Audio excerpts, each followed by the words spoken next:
بسم الله الرحمن الرحيم ومن أحسن قولا ممن دعا إلى الله وعمل صالحا وقال إنني من المسلمين.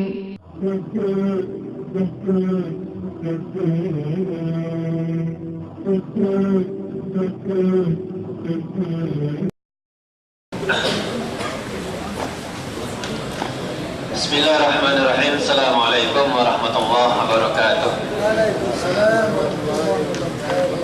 Innal hamdalillah nahmaduhu wa nasta'inuhu wa nastaghfiruh wa na'udzu billahi min shururi anfusina wa min sayyiati a'malina. May yahdihillahu fala mudilla lahu wa may yudlilhu fala hadiya lahu.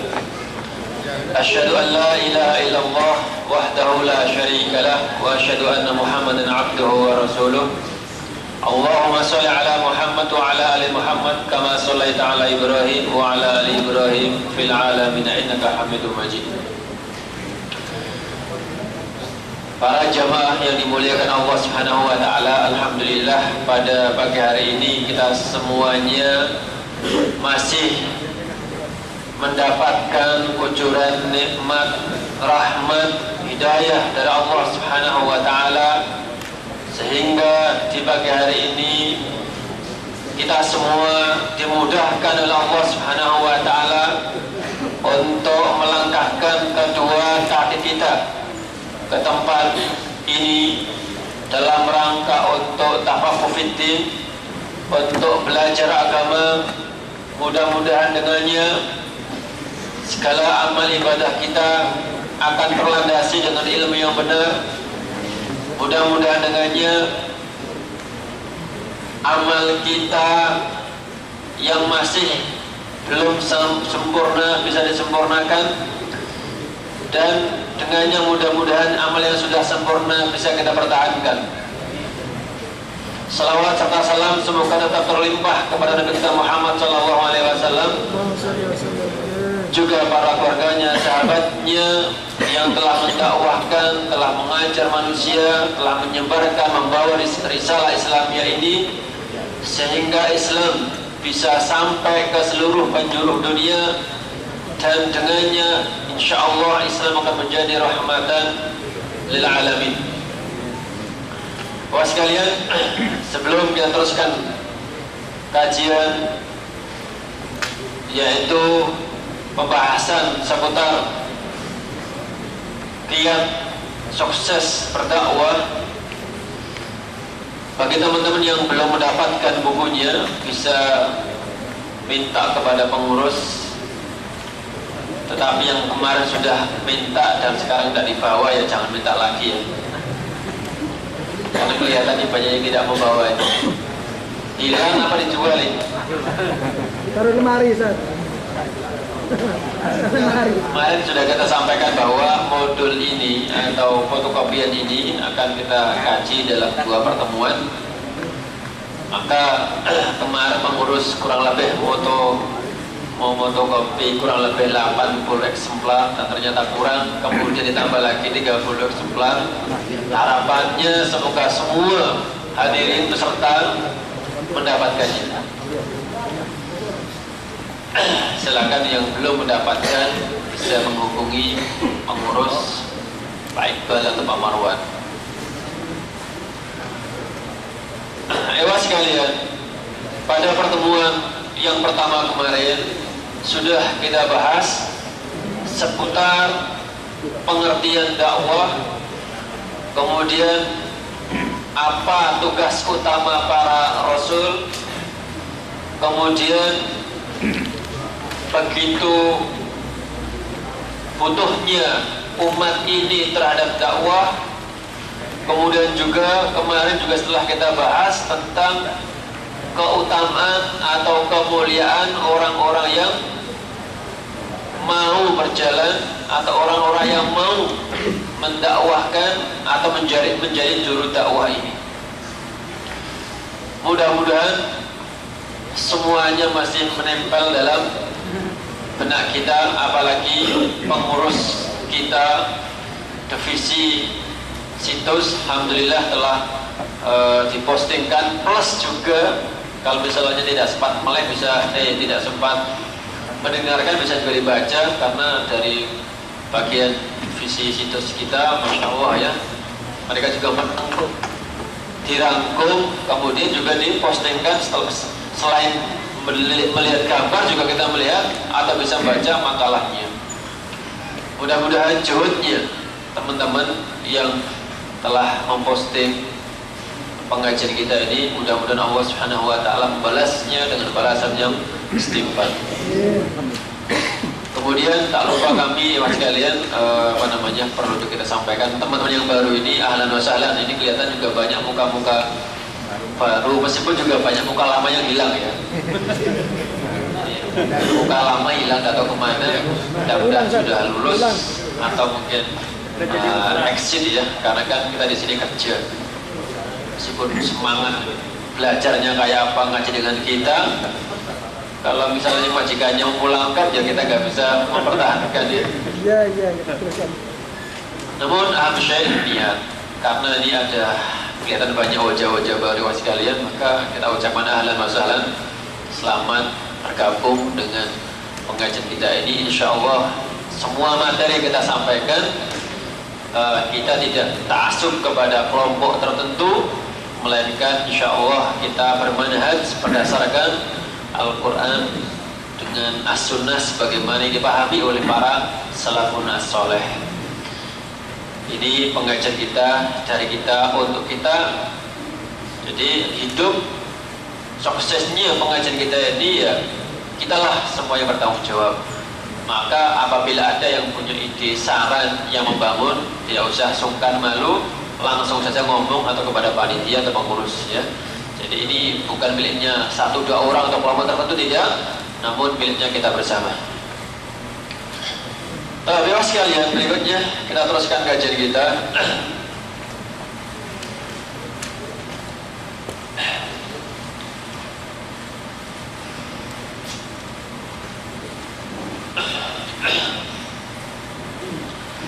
Poin berikutnya adalah Bapak sekalian, tanggung jawab seorang dai. Tanggung jawab seorang dai, ulama, masyayikh, kiai ya. Sesungguhnya kewajiban atau tanggung jawab utama mereka adalah hanya sebatas menyampaikan semata, menyampaikan risalah Islam ini. Karena belum tentu orang yang ahli maksiat, belum tentu dia menentang kebenaran, belum tentu. Cuma kadang-kadang belum ada atau belum pernah ada orang yang memberitahunya. Ketika diberitahu, dikasih tahu bahwasanya di sana ada amal-amal soleh, ada kebaikan-kebaikan, maka fitrahnya langsung menerimanya. Jadi untuk dewa sekalian, tugas dai adalah mengasih tahu atau menyampaikan. Setelah disampaikan, tentu harapan kita bisa diterima dan bisa diamalkan. Itu harapan kita.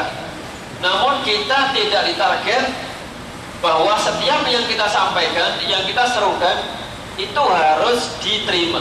Tidak demikian.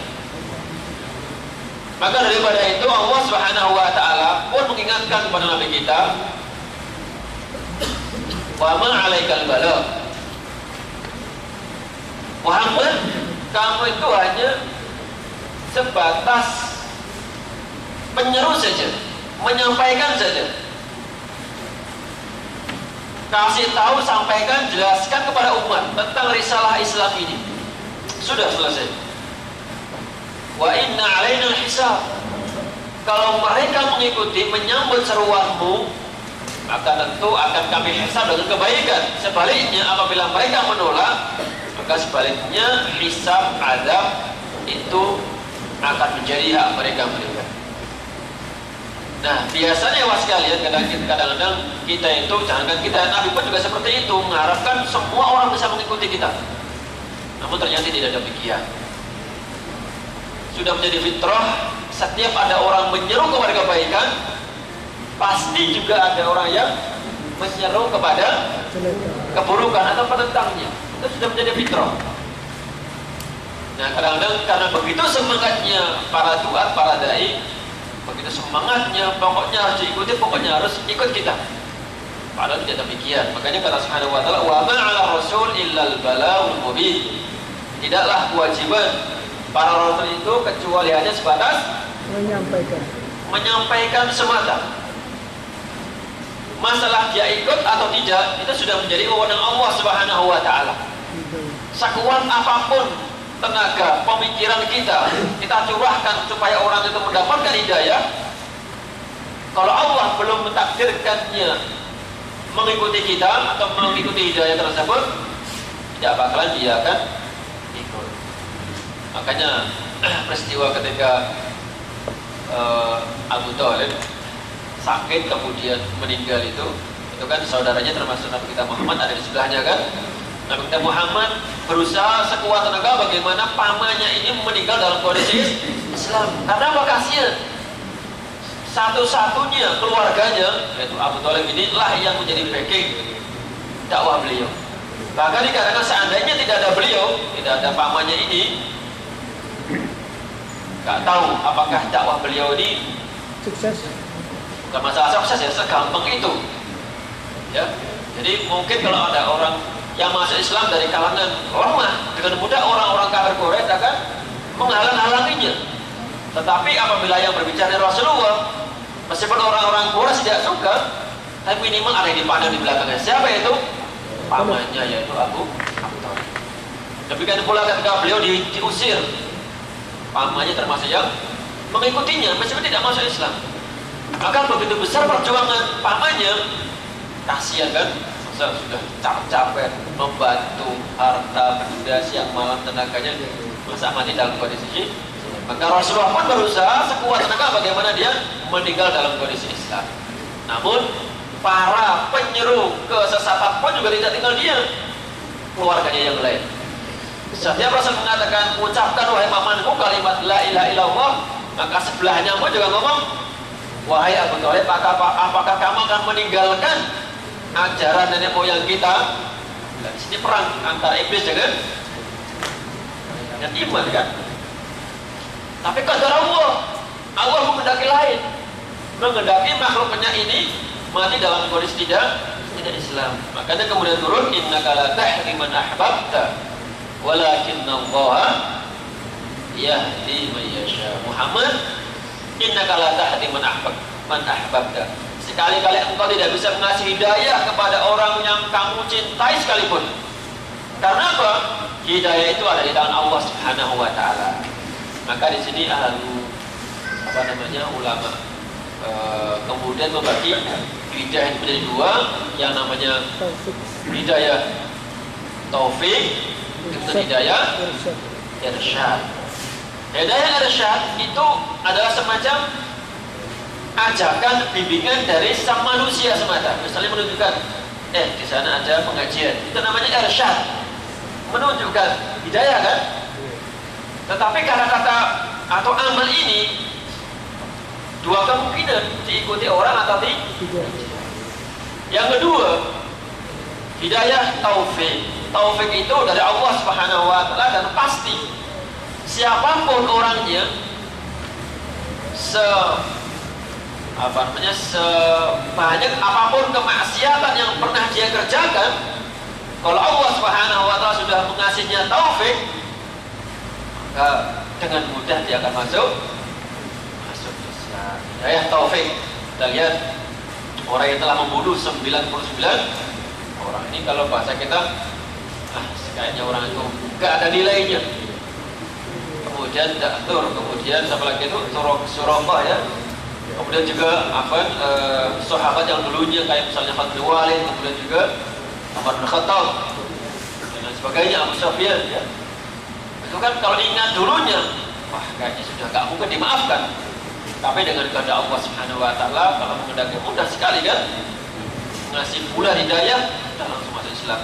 Tetapi kalau orang itu tidak kasih hidayah, meskipun kita mati-mati mengajaknya, tetap telinganya itu luas sekali ya. Sesungguhnya ayat ini innaka la tahdi man ahbabta seperti ini, ya memang pasnya adalah untuk para dai yang sangat-sangat semangat. Tapi kayak kita-kita ini yang malas-malas dapat ya. Kewajiban kalian siang dan malam mengajak orang. Ya.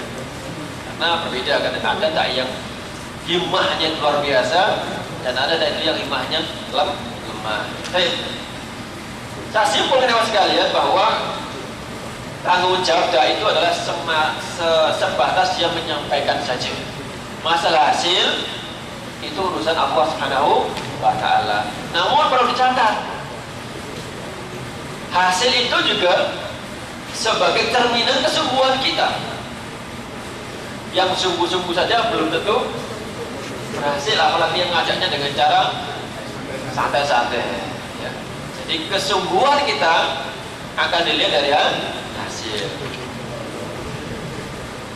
Baik. Kemudian berikutnya mas sekalian, sebagai seorang dai, harapan agar apa yang disampaikan itu bisa diterima oleh masyarakat, oleh mad'u, maka tentu di sana ada syarat-syarat tertentu. Dalam sebuah amal pasti di sana ada syarat. Kita mau umroh juga ada syaratnya, kita mau supaya lulus sekolah juga ada syaratnya. Maka amal dakwah pun agar bisa sukses juga harus memiliki syarat-syarat yang harus dilaluinya. Pertama, seorang dai harus meyakini dengan seyakin-yakinnya apa yang dia sampaikan. Seorang lagi, seorang dai harus meyakini dengan seyakin-yakinnya, seikhlas-ikhlasnya sesuatu yang mau disampaikan kepada masyarakat. Nah, bagaimana kita bisa meyakinkan risalah ini kepada masyarakat sementara kita sendiri kurang betul meyakinnya, kita sendiri ragu. Ya, orang yang sudah yakin saja meyakini sesuatu belum tentu bisa meyakinkan orang lain, apalagi dia sendiri tidak yakin. Maka di sini Allah berfirman, amana rasul. Amana rasul bima unsila ilaihi. So, para rasul pun juga mengimani terhadap apa-apa yang diturunkan kepadanya. Artinya bahwa kitab samawiyah ini, baik Al-Quran, Taurat, Zabur ini, buat sekalian, inilah salah satu risalah yang akan disampaikan kepada masyarakat. Nah, para anbiya, para rasul sebelum menyampaikan kepada masyarakat, maka mereka telah mendahului untuk meyakininya bahwasanya semua itu adalah kalam Allah, firman Allah, dan pasti akan kebenarannya. Jadi sebelum disampaikan kepada masyarakat, maka seorang dai harus terlebih dahulu meyakininya dengan keyakinan yang sebenar-benarnya. Contohnya awas sekalian. Contohnya, misalnya kita akan menyampaikan kepada masyarakat bahwasanya yang namanya mauludan, misalnya kita meyakini bahwa hal itu tidaklah pernah Rasul ajarkan. Nah, kalau kita saja tidak meyakini hal seperti itu, bahkan kadang-kadang daripada masyarakat atau para pemuda nganggur, tidak ada pekerjaan, sudahlah, nggak apa-apa, biarkan hal itu. Nah, maka bagaimana dia bisa menyampaikan bahwasanya hal itu sesuatu yang baru, sesuatu yang diada-ada? Maka susah. Maka terlebih dahulu ya sekalian, apa yang kita sampaikan, baik itu sesuatu yang halal maupun yang haram, harus kita ikuti dahulu. Apakah ini sesuatu dari Rasul kita atau tidak? Kemudian tentu kita sampaikan kepada para masyarakat. Yang kedua ya mas sekalian, yang kedua syarat yang harus dipenuhi oleh seorang dai adalah dia harus mampu memberikan semua ilmu yang dia miliki. Tidak boleh dia menyembunyikan. Jadi kebenaran yang telah dia miliki, ilmu yang telah dia miliki, maka harus dia sampaikan dengan gamblang, tidak boleh ditutup-tutupi. Artinya bahwa ada sebagian ulama mengetahui kebenaran, namun kebenaran tersebut kadang-kadang disampaikan pada saat menguntungkan duniawi dia.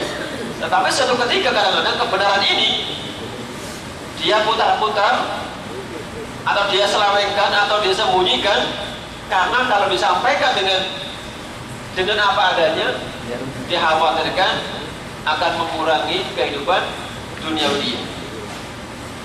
Maka ini penting ya sekalian. Makanya kata Rasulullah, qulil haqq walau kana murran. Jadi tidak boleh kita menyembunyikan ilmu atau kebenaran. Maka Rasulullah mengancam barang siapa yang menyembunyikan ilmu atau kebenaran, maka dia akan dicampakkan ke dalam bara api neraka. Maksudnya menyembunyikan ini adalah misalnya ditanya, diminta suatu fatwa, tetapi kemudian dia melihat kondisi atau situasi, apabila kurang menguntungkan maka tidak diberikan fatwa yang sesungguhnya. Tapi kalau menguntungkan baru dia kasihkan. Inilah yang sekali dikatakan sebagai ulama su atau ulama yang jahat. Kemudian yang ketiga adalah menselarasikan atau menyamakan antara ucapan dengan perbuatan. Jadi kadang-kadang seorang penyeru, seorang dai mengajak untuk melakukan perbuatan baik, namun dia sendiri tidak melakukannya. Jadi menyuruh berbuat baik kepada orang lain, tapi dia sendiri tidak mengerjakan. Padahal seorang dai itu ya sekalian, atau penyeru itu selalu dilihat, selalu diamati oleh mad'unya. 10 kali perbuatan, 9-nya baik dan 1-nya itu tidak baik, maka yang dilihat oleh masyarakat adalah yang 1 ini. Jadi yang 9 ini itu udah biasa, Pak Ustaz, Pak Kiai, Pak Guru. Tetapi yang 1 ini luar biasa. langsung apa kata-katanya? Masa Pak Guru seperti itu? Masa Pak Kiai seperti itu? Padahal sesungguhnya kalau matunya itu juga pintar, itu bukan urusan kita. Pokoknya kalau baik ya kita terima, kalau buruk ya sudah, meskipun dari kiai jangan diterima. Waktu itu Rasul bersabda, "Undur ma qala wala tangdur man qala." Perhatikan apa yang disampaikan. Kalau memang dia itu baik yang disampaikan, nasihat bermanfaat, dari manapun munculnya diterima. Jangan melihat kok. Pokoknya kalau yang ngomong sudah simpulan, benar salah, diikuti. Atau sebaliknya, kalau kamu simpulan, terus pokoknya semuanya salah. Sama-sama salah kan? Jadi mana yang kira-kira sesuai dengan qala ta'ala, sudah, kita nggak usah lihat orangnya. Permasalahan seandainya ada dai, kemudian dia menyelisih apa yang disampaikan, itu urusan Allah Subhanahu wa taala. Makanya di dalam surah As-Saff, kabura maqtan 'indahu an taqulu ma la taf'al. Atau dalam ayat ini dikatakan ata'muruna an-nasa bil birri wa tansawna anfusakum. Ini urusan Allah Subhanahu wa taala. Apabila ada seorang ulama dai misalnya mengajak-ngajak untuk orang untuk berinfak atau misalnya bersedekah, tapi jamaknya dipaksa-paksa setiap hari, ustadznya misalnya atau kiainya misalnya tidak pernah sama sekali. Padahal ya mas sekalian, sama-sama membutuhkan hal itu. Mad'unya maupun dai-nya sama-sama membutuhkan pahala dari infak tersebut. Nah, maka kita selain menjadi dai yang baik, juga hendaknya menjadi mad'u yang baik pula. Jadi selain menjadi dai yang baik, juga harus menjadi mad'u yang baik. Artinya apa ya mas sekalian? Kalau kita pas jadi mad'u, nah sudah, kalau mas misalnya ada nasihat dari ulama yang baik, kita ambil. Kalau pas tidak baik, jangan melihat orangnya, nah, tinggalkan saja, gak usah kemudian mencaci maki. Baik, berikutnya Ikhwan sekalian adalah jangan sampai prinsip-prinsip Islam itu dikalahkan oleh ta'assub fanatik golongan. Nah, kadang-kadang kita ini, apalagi di Indonesia Ikhwan sekalian, perjuang itu Islam nomor 2. Kita lihat kadang-kadang yang nomor 1 adalah kelompoknya. Kita melihat kalau Islam itu dilecehkan oleh kelompok lain, ya biasa-biasa aja. Tetapi ketika giliran organisasinya atau kelompoknya yang dilecehkan oleh kelompok lain, maka darah pun siap untuk dikorbankan. Padahal kalau kita amati sesungguhnya semua organisasi yang ada di kampung kita itu semuanya mestinya dalam rangka untuk khidmatil Islam. Jadi bukan saya katakan apapun kelompok kita, apapun golongan kita, apapun organisasi kita, tidak apa-apa. Tapi yang jelas adalah jangan lupa bahwa itu semua didirikan dalam rangka untuk khidmatil Islam, untuk mendakwakan Islam. Nah, teman-teman yang di Al-Irsyad, yang di Muhammadiyah, yang di Nahdlatul Ulama, apalagi Persis ya. Semuanya itu adalah dalam rangka untuk khidmatil Islam. Nah, tidak boleh kita kalahkan dengan wasilah. Jadi lembaga-lembaga tadi itu semuanya adalah wasilah semata dan bukan tujuan.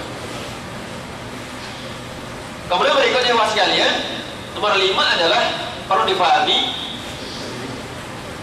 hendaknya dakwah itu juga diimbangi dengan atau dibuktikan dengan pengorbanan macam-macam. Ya, pengorbanan waktu, harta, tenaga, pikiran, itu masih terjadi. Seorang dai tidak boleh lupa dari hal itu. Dia mau tidak mau, kalau mau sukses dalam berdakwah, maka harus rela mengorbankan. Salah satunya apa? Waktu. Apalagi ini para ulama di kampung ya, sering saya ulang-ulang itu, waktunya orang ke sawah, dia tidak ke sawah. Kenapa? Diundang isi pengajian. Ya kalau pulangnya dikasih amplop ya. Di kampung kan rata-rata enggak ya. Betul ya? Ini kan orang kampung semuanya ini. Ini pengalaman ya, jadi undang kiainya disuruh isi pengajian di rumahnya, bukan pulang berkat. Sama aja kan, ya enggak, dia juga dikasih berkat. Nah, itu sudah waktunya. Sementara yang lainnya ke sawah atau kerja ke pasar, dia isi pengajian. Memang di hadapan Allah dia memiliki kelebihan. Tapi mestinya umat ini adalah juga memikirkan bagaimana kondisi kiai ini. Jangan sampai kiainya ini punya utang. Ini saya pernah punya cerita Mas sekalian. Ini kebangetan ini ya. Kiai yang sudah mati-matian, dia ini mendirikan sekolahan, bikin masjid mushola dengan harta tenaganya. Giliran anaknya sekolah itu pas suatu ketika itu tidak bisa membayar ujian. Anaknya dikeluarkan. Ini kisah nyata ini. Anaknya dikeluarkan. Ya akhirnya bapaknya datang ke sekolah karena sudah tua ya. Sekolahnya berdiri siapa yang bikin? Sebenarnya sih bukan mulai kedua ya. Kebangetan si mad'unya ini. Ya. Bapaknya kiainya sudah tua, sudah tidak bisa bekerja, nggak dibantu. Anaknya sekolah nggak bisa bayar, bukannya orang tua nggak mau bayar, nggak punya uang memang. Pas mau ujian nggak dikasih nomornya. Ya memang alasannya adalah ini kan peraturan. Kalau memang ada dispensasi tidak apa-apa. Kalau misalnya ada dari pengurus misalnya, tapi kan kami ini sebagai petugas yang tidak punya kartu tidak boleh masuk. Ya memang istilahnya salah paham saja. Nah itu terjadi was sekalian sampai seperti itu. Iya sampai terjadi begitu miskinnya. Maka hendaknya kita menjadi dai yang baik, jangan pula menjadi maz'u yang baik. Waktu, tenaga, harta benda. Nah, jadi kalau yang punya ilmu dengan ilmunya, yang punya waktu dengan waktunya, yang punya pikiran dengan pikirannya, yang punya tenaga dengan tenaganya. Jadi semuanya berjalan. Di dakwah itu tidak hanya kewajiban atau tanggung jawabnya ustaz tok, tidak, semuanya sesuai dengan kemampuan kita. kullu ya'mal ala syakilati. Demikian tadi ada 5 poin yang perlu diperhatikan oleh para tua. Mudah-mudahan wasilah tersebut, kiat-kiat tersebut bisa menjadi suksesnya dakwah yang disampaikan. Kemudian jemaah sekalian, nanti berikutnya bisa Anda baca sendiri. Kita langkai dengan bagaimana kita menjaga perasaan masyarakat, menjaga perasaan masyarakat atau mad'u. Karena prinsipnya jemaah sekalian, sebaik apapun benih yang kita miliki, tetapi kalau kita tanam di sawah yang tidak subur, maka bisa dipastikan hasilnya tidak memuaskan.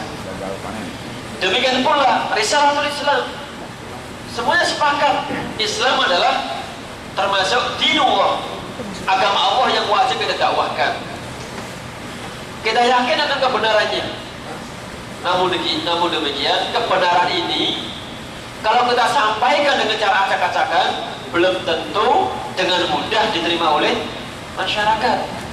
Kadang-kadang kita sering mendapati kata-kata atau umpetan, udah kamu salah sendiri sana, udah kamu sana masuk surga sendiri, biar saya ke neraka. Sering kan seperti itu?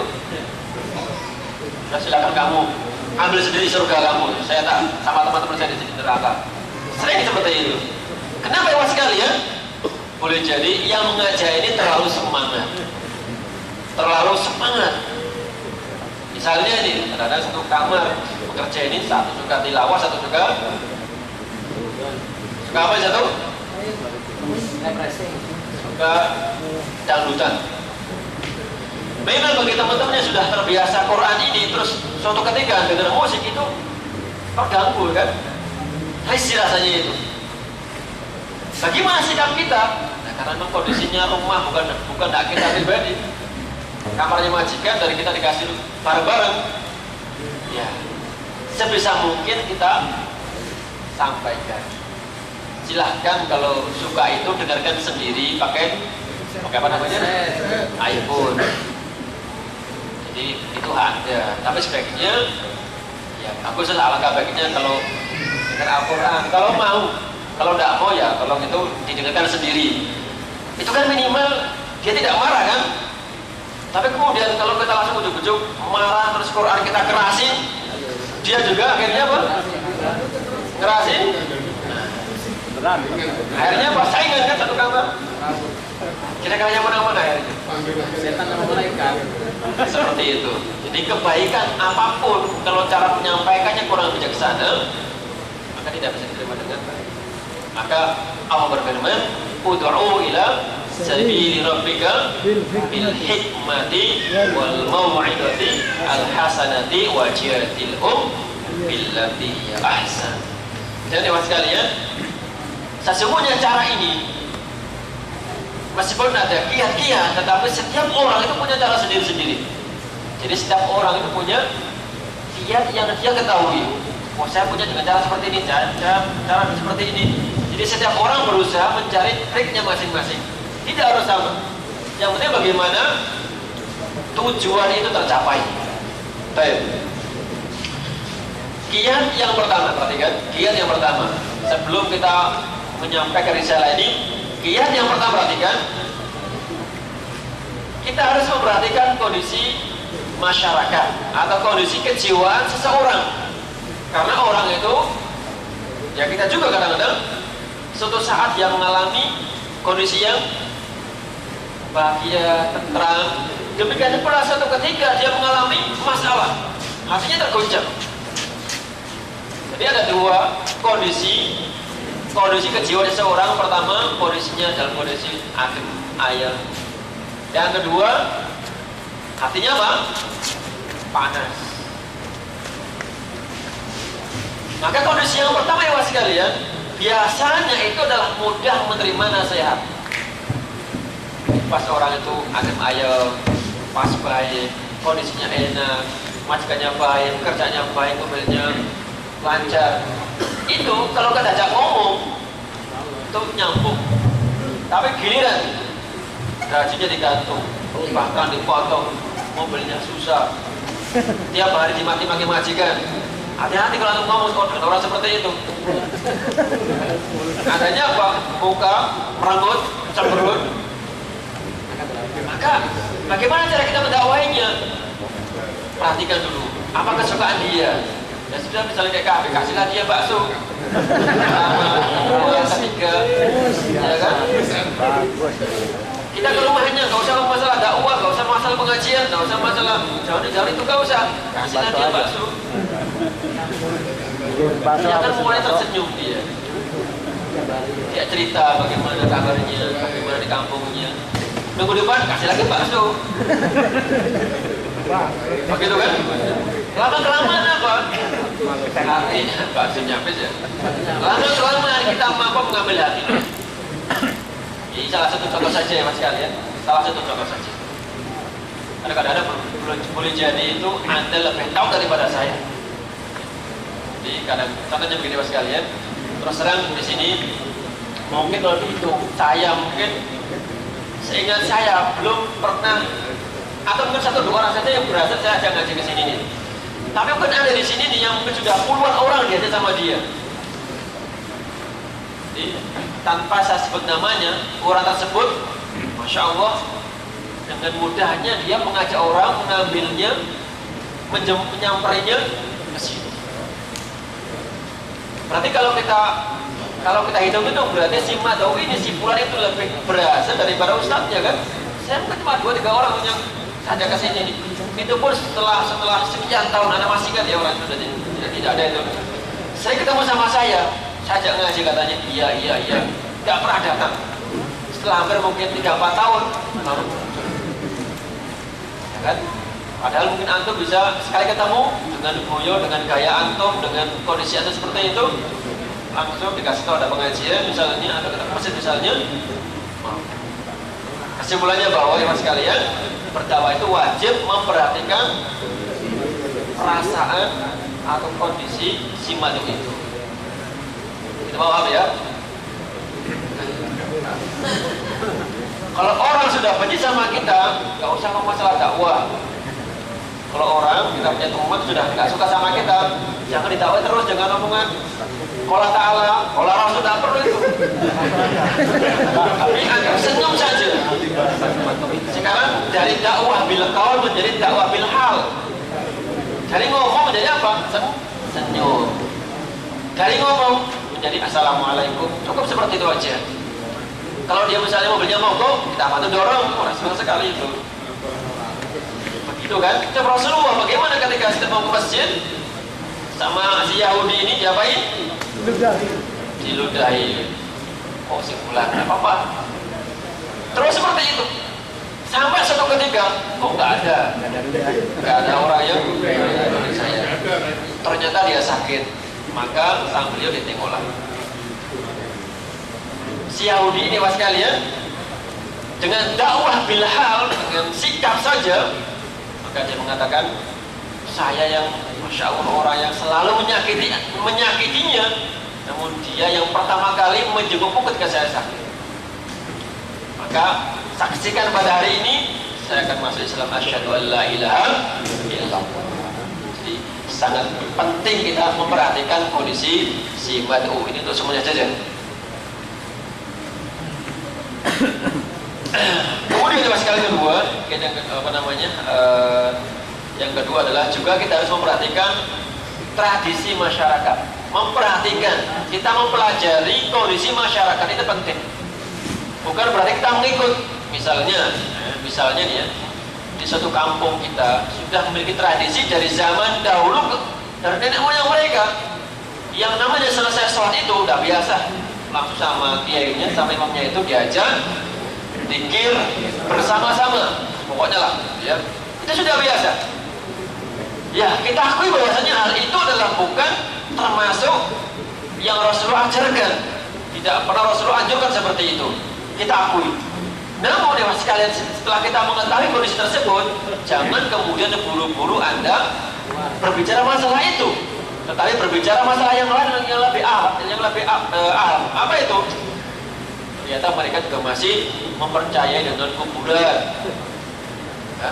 ketika ada yang meninggal atau misalnya beribadah di kuburan, maka ini lebih aula untuk diperhatikan. Inilah yang kita kaji. Yang tadi itu, yang sudah menjadi bertahun-tahun itu, pelan-pelan dahulu. Insya Allah kalau seseorang itu tauhidnya sudah mulai mapan, maka untuk urusan yang lain itu akan lebih mudah. Tapi kalau urusan tauhidnya ini susah, terus kita lebih dahulu mengambil masalah fikihnya, akhlaknya, betul, akhlaknya bagus. Giliran kita bicara masalah tauhid, dia akan kembali menolak. Jadi kita harus pandai-pandai menelusuri, memahami, mengkaji tentang kondisi, tradisi masyarakat di mana kita akan berdakwah. Yang ketiga Mas sekalian adalah hendaknya seorang dai juga memperhatikan strata kondisi masyarakat. Jangan disamaratakan. Misalnya ini masyarakat biasa dengan para pejabat, itu fitrah manusia. Fitrah manusia, seorang pejabat kemudian dipanggil dengan panggilan kata-kata yang sama dengan masyarakat, dia tidak menerima, ya kan? Itu fitrah. Maka minimal misalnya dalam acara-acara tertentu, misalnya masalah duduk ya, biasanya para pejabat atau orang yang ditokohkan itu ditaruh di mana?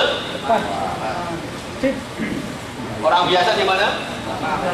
Antum balik misalnya, orang yang ahli ngalitan ya, orang kampung. Coba dalam satu acara terus antor di depan, di sofanya. Kira-kira mau nggak dia? Rogi dia kan, malah dikasih makan malah nggak bisa makan dia, belajar tuh kan.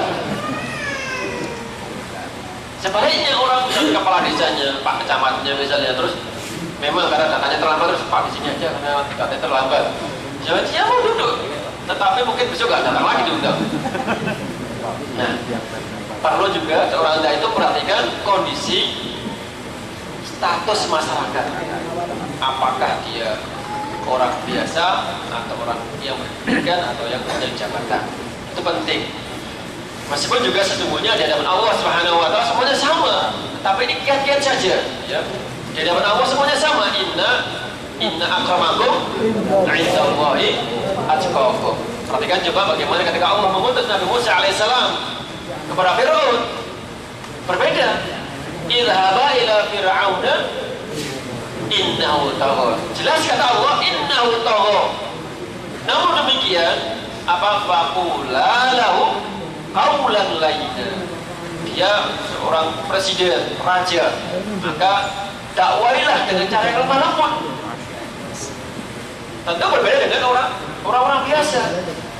Nah, ini bisa kita ambil kesimpulan bahwa di dalam berdakwah juga kita harus memperhatikan status strata sosial. Kelima, hendaknya para dai ini bersama dengan yang pertama tadi itu jangan mendakwai orang yang dalam kondisi sibuk. Misalnya ini apa nih, saya cerita nih ya, kita ini sebetulnya kadang-kadang disuruh istilahnya acara jauhlah dakwah, bengkel-bengkel ya. Kalau saya sih tidak sepakat ya, orang sedang kerja kita suruh nyeramain misalnya. Kecuali misalnya kita ke madrasah dan sudah ittifaq dengan musyrifnya, kita akan datang, maka tolong disiapkan teman-teman duduk bareng-bareng meskipun setengah jam, seperempat jam, disitu siapkan ngobrol. Tapi kalau pas orang kerja sedang nyapu, dibengkel dan tok misalnya, terus kita ngomong, ya nggak nyambung. Maka di sini ingat jangan sampai ketika orang sedang sibuk kemudian kita karena semangatnya, hamasanya kita berdakwah, kita paksakan untuk berdakwah, itu tidak akan nyambung. Maka tunggu dalam kondisi santai.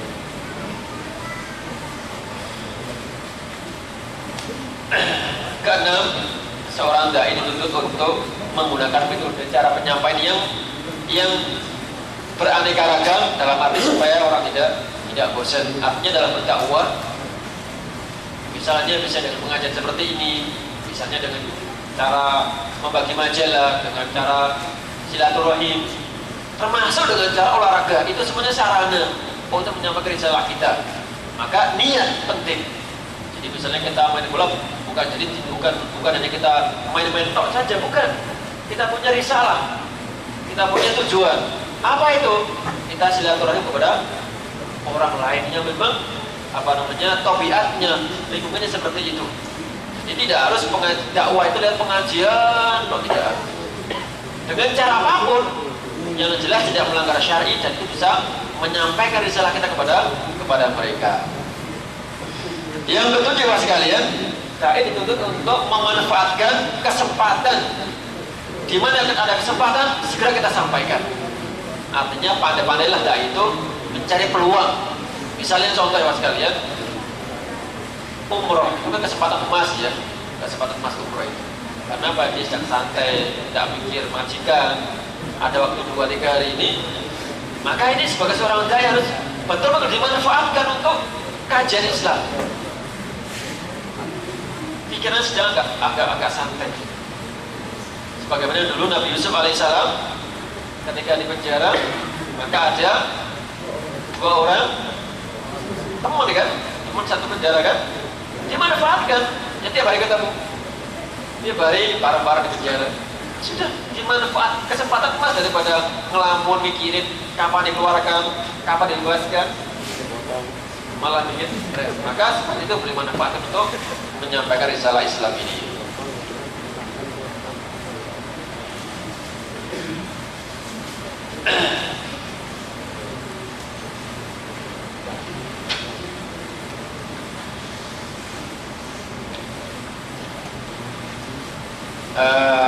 Itu kiat-kiat yang harus dipahami oleh para duat, dan sebetulnya di sini ya mas kalian ada yang paling penting juga adalah tinggal terakhir masalah bekal ya.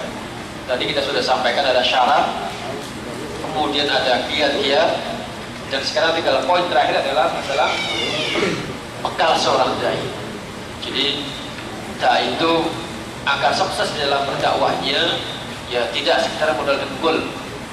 Ya meskipun tidak harus menunggu sampai punya gelar doktor baru berdakwah, bukan.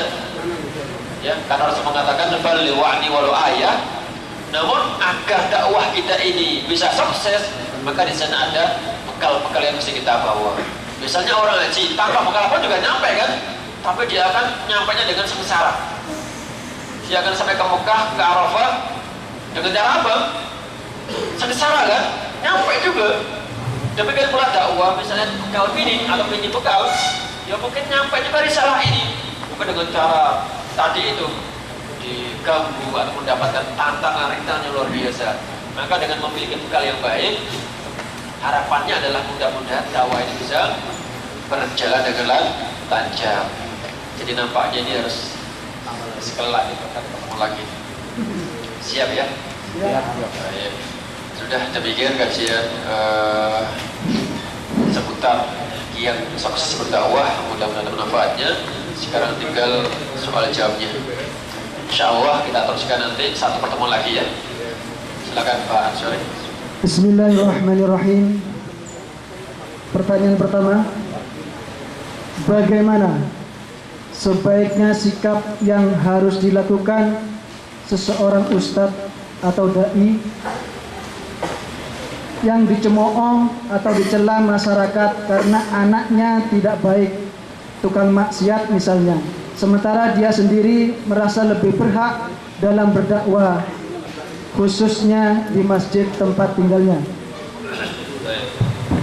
Sikap seorang dai ustadz yang dicemooh karena anaknya tidak soleh. Dua kemungkinan. Dia akan salah apabila dia sibuk dengan orang lain sementara dia lupa dengan dia salah. Yang kedua, apabila dia sudah menjaga, mendakwai keluarganya, tetapi hasilnya masih seperti itu, sudah diqadar Allah. Sebagaimana anak Nabi Nuh alaihissalam atau istri Nabi Lut alaihissalam. Itu bukan berarti Nabi Nuh Lut tidak sukses, bukan. Itulah kehendak Allah Subhanahu wa taala, yahdi man yasha wa yudhillu man yasha, mengasihi hidayah orang yang dikehendaki dan menyesatkan orang yang dikehendakinya. Artinya bahwa orang tadi itu tercela apabila sibuk siang malam mendakwai orang lain sementara dia lupa dengan keluarganya. Yang kedua, apabila sudah berdakwah keluarganya namun masih seperti itu, sudah ditakdir Allah Subhanahu wa taala. Dan itu sering banyak terjadi. Banyak terjadi kiai ulama anaknya super nakal. Ada dai di kampung, bahkan tiap bulan dalam pertemuan dia selalu isi ceramah ujangan. Rupanya dia telah melakukan perbuatan maksiat, selingkuh dengan istri orang, bahkan jamaahnya sendiri. Apa ini enggak termasuk melecehkan Islam? Gimana tindakan kita? Ya. Jadi dosanya orang yang mengerti kemudian dia melanggar, tentu berbeda dengan orang awam melanggar. Ya, sama-sama dosa sebetulnya. Murid dengan guru sama-sama melanggar misalnya, sama-sama dosa, tetapi dosanya lebih besar sang guru. Pertanyaannya tadi itu, apakah dia termasuk melecehkan Islam? Bukan permasalahan melecehkan Islam. Kalau dia secara terang-terangan mengatakan itu adalah halal, sangat berbahaya sekali. Tetapi karena kalau dia melakukan itu karena dorongan nafsu, itulah kelemahan dia. Maka seorang mad'u masyarakat bukan kemudian menjauhi dia, itulah khilaf dia. Ya, kita minta dia bertaubat, dan seandainya dia masih terus berdakwah selama yang disampaikan itu baik dan benar, wajib kita ikuti. Permasalahan perbuatan dia itu adalah urusan dia dengan Allah Subhanahu wa taala. Siapakah sasaran dakwah? Apakah hanya sebatas pada kaum muslimin atau juga pada kaum kafir? Jika berdakwah pada kaum kafir, bagaimana cara yang baik? Apakah memang ada larangan kita mendatangi tempat ibadahnya untuk mendakwakan tauhid? Dakwah itu adalah untuk semua. Kalau orang Islam biasanya adalah untuk memantapkan keislaman, mengingatkan, mewaspadai jangan sampai kita terjerumus dalam perbuatan syirik dan khurafat seperti kita ini.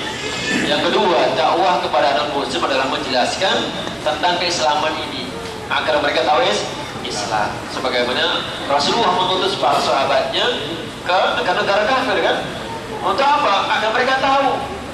Nah, yang sudah tahu ini dibina, dua-duanya masuk. Kemudian pertanyaan tadi itu, bolehkah kita masuk ke tempat-tempat ibadah mereka? Boleh, dengan catatan bukan untuk lihat berbangga-bangga, oh Masya Allah bagus sekali, bukan. Masuk dengan tujuan untuk mendakwai mereka, bukan untuk ikut beribadah dengan mereka. Ya, bukan untuk beribadah dengan mereka, bukan. Tetapi masuk dalam rangka untuk, dan ini pernah terjadi seperti itu. Mauludan yang sering diperingati, apa betul tidak ada perintahnya? Lalu bagaimana dengan hukum memperingati mauludan tersebut? Ini sudah sering ditanyakan masalah maulud. Jadi mas sekalian, itu munculnya pada abad 4 Hijriah, ya.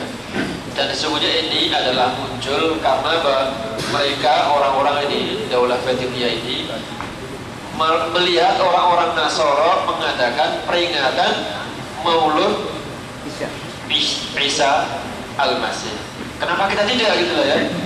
Jadi itu asal mulanya di situ. Jadi melihat orang-orang Nasara melakukan acara keagamaan, memperingati kelahiran atau munculnya nabinya, kemudian orang pada saat itu mengadakan acara memperingati kelahiran Nabi Muhammad SAW.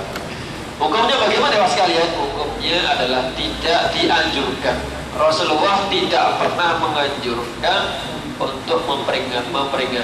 Seandainya itu dianjurkan, tentu ketika beliau masih hidup maka akan dikerjakan oleh beliau sendiri.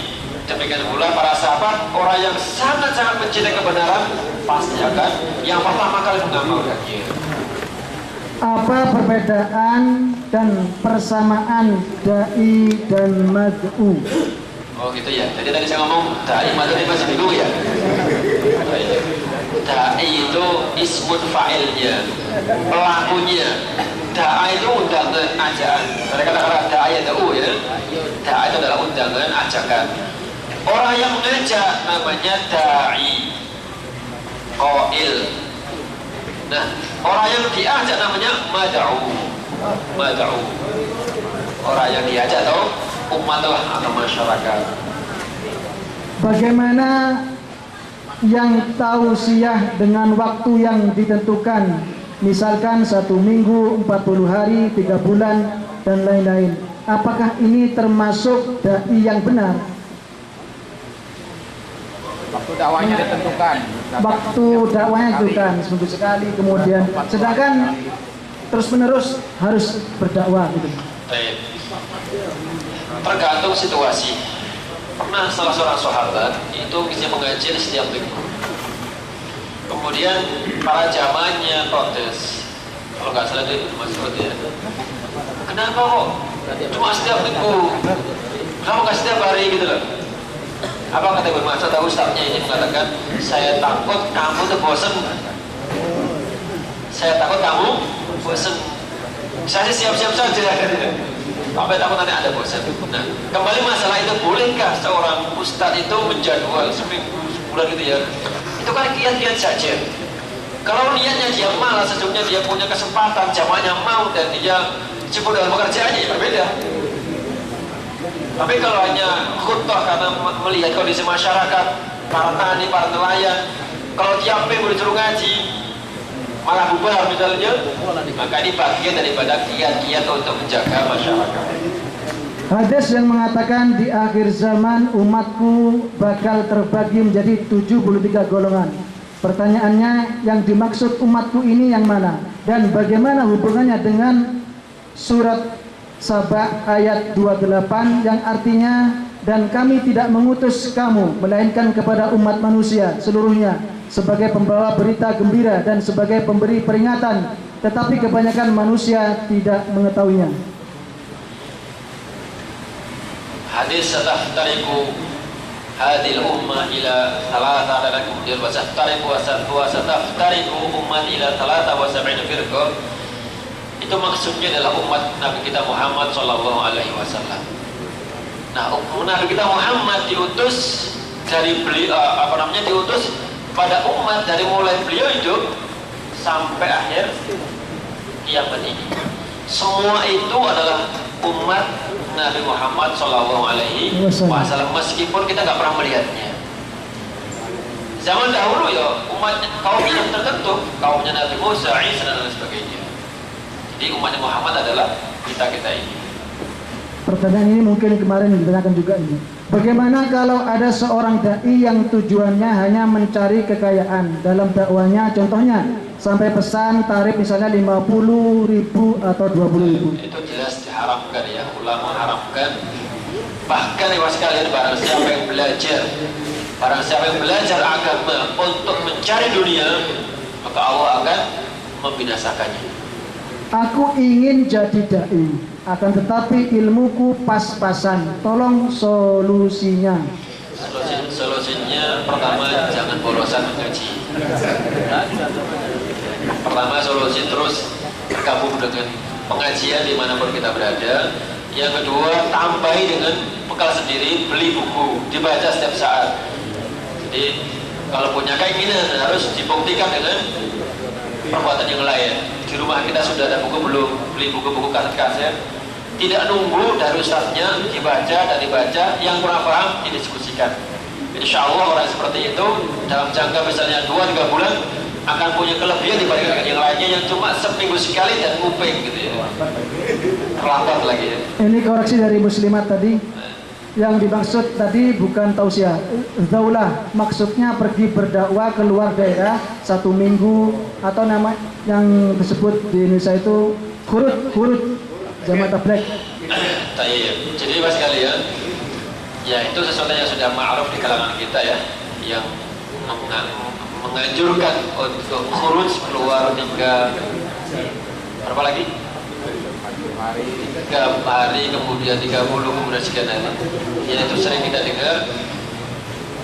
Sebetulnya Islam malah justru kalau kita mampu malah khurut setiap saat. Kalau kita mampu malah khurut keluar berdakwah setiap saat. Saya pernah didatangi oleh teman-teman dari Kuwait ya.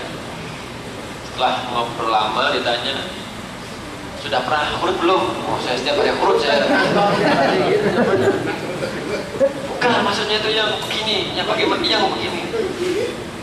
Pokoknya saya kalau khurut, masya Allah sering sekali saya. Begitu saya. Kapan saya mampu, ada kemampuan, maka kita akan urut. Kenapa?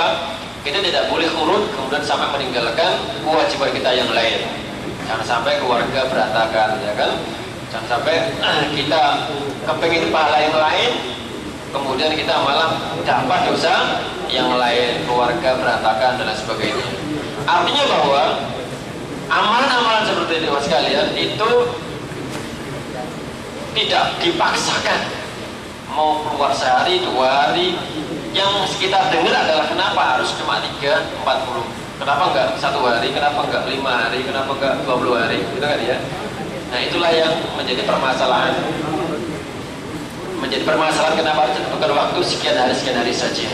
Maka kata saya, khuruj untuk berdakwah itu kalau kita mampu adalah setiap hari. Bagaimana cara berdakwah pada orang yang menganggap dirinya adalah yang paling benar? Tidak boleh kita menganggap diri paling benar, karena apa kata Allah, wa fawqa kulli dzi ilmin alim. Kalau dulu tuh ada namanya sinetron, di atas langit ada langit ya. Al-Quran mengatakan wa fawqa kulli dzi ilmin alim. Setiap ada orang pintar, pasti atasnya orang pintar lagi. Itu namanya sombong. Justru orang itu semakin berilmu, kata Imam Syafi'i, semakin saya belajar, dan semakin saya belajar, saya merasa jadi bodoh. Nah kalau ada orang merasa pintar, itu bodoh. Paham ya? Baik. Teman-teman kerja mayoritas non-muslim, bagaimana cara kita menyampaikan Islam ini kepada mereka? Sementara pihak mudir juga sudah mendatangkan ustadz, tapi sampai sekarang belum ada yang dapat hidayah. Tadi saya katakan bahwasanya tugas kita tidak ditarget setahun, 2 tahun, 4 tahun, 5 tahun, itu tidak ada. Tetapi kesungguhan kita, setiap saat ada kesempatan, kita kasih buku, kesempatan kita dakwah dengan hal, kita tunjukkan bagaimana akhlak Islam yang baik. Masalah hasil mungkin kita sudah pulang ke Indonesia, terus teman kita baru pulang ke Filipina, di sana baru berpikir, waktu saya di Saudi saya ketemu sama si Fulana, Masya Allah akhlaknya baik, dari situ kemudian dia masuk Islam, Masya Allah kan, kita tidak tahu. Tidak harus hari itu juga masuk Islam, tidak harus. Silakan. Bapak Ustadz, saya mau bertanya bagaimana menyikapi orang yang selalu memberikan nasihat baik, padahal kita tahu diri dia jauh lebih buruk, tidak sebaik yang diucapkan. Dan saya judi ulpen. Apa maksudnya? Apa judi ulpen? Baik, ya kesimpulannya ada orang yang suka nasihatin orang, tetapi perilaku dia sangat-sangat jauh dari apa yang disampaikan. Bagaimana sikap kita selama dia masih muslim, teman kita biasanya kita perbaiki, kita bergaul berteman. Dan kalau kita punya kemampuan ngomong, ya sekali-kali kita sentil, sekali-kali kita itu misalnya gini, ngajak masalah berjamaah gitu ya, terus tiba-tiba dia enggak tuh, katanya ke masjid. Nah ini tanpa kita setelahnya itu menunjukkan kejelekan dia, tapi dengan cara pelan-pelan dia merasa tersentil ya.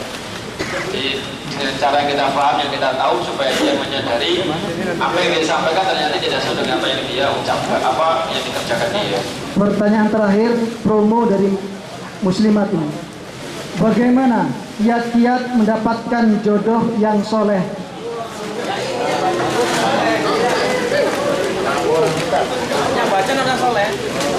Kiat-kiat ya semuanya orang ya, semua orang itu kan pengen, kan kata Rasulullah, perempuan itu dinikahi tungkahul mar'ah lil arba ya, perempuan dinikahi karena 4 hal, li nasabiha, li jamaliha, li maliha, li diniha, fadfar bidariddi. Perempuan dinikahi karena apa? Karena nasabnya baik, karena cantiknya, karena hartanya, demikian pula karena solehnya.